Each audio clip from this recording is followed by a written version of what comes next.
Sir, ఈ OSA అనే వ్యాధి మగవాళ్ళల్లో ఎక్కువ ఉంటుందా, ఆడవాళ్ళల్లో ఎక్కువ ఉంటుందా? సో వ్యాధి యాక్చువల్లీ ఆడవాళ్ళకి ఏంటంటే ఈస్ట్రోజెన్ అనే ఒక వండర్ హార్మోన్ ఉంటుంది. ఈస్ట్రోజెన్ హార్మోన్ ఉండడం వల్ల హార్ట్ అటాక్స్ మనిషికి తక్కువకి వస్తాయి, అలా చాలా వ్యాధులు తక్కువ వస్తాయి. అలాగే స్లీప్ యాప్నియా కూడా అంత రాదు. కానీ మెనోపాజ్ అయిన తర్వాత, అంటే ఎప్పుడైతే ఈస్ట్రోజెన్ మన బాడీలో తగ్గిపోతుందో వయసుతో పాటు, అప్పుడు మగవాళ్ళకి ఎంత సివియరిటీ ఉంటుందో ఆడవాళ్ళకి కూడా అంత సివియరిటీ ఉంటుంది. కానీ అంత ఏజ్ వచ్చేంత వరకు, అంటే మెనోపాజ్ వచ్చే వరకు మగవాళ్ళు ఎలా మేనిఫెస్ట్ చేస్తారు అంటే, వాడి వ్యాధి యొక్క లక్షణాలు మగవాళ్ళలో ఎలా ఉంటాయి?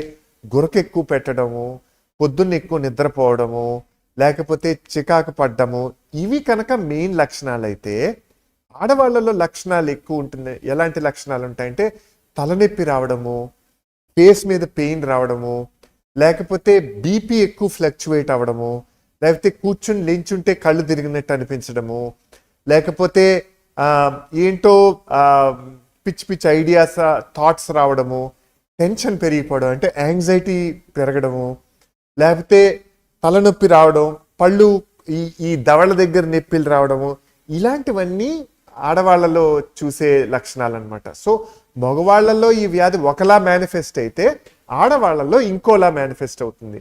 సో ఈ ఏ సిమ్టమ్స్ ఉన్నా సరే యాక్చువల్లీ అది స్లీప్ యాప్నియాకి ఒక లక్షణాలు అయ్యి ఉండొచ్చు.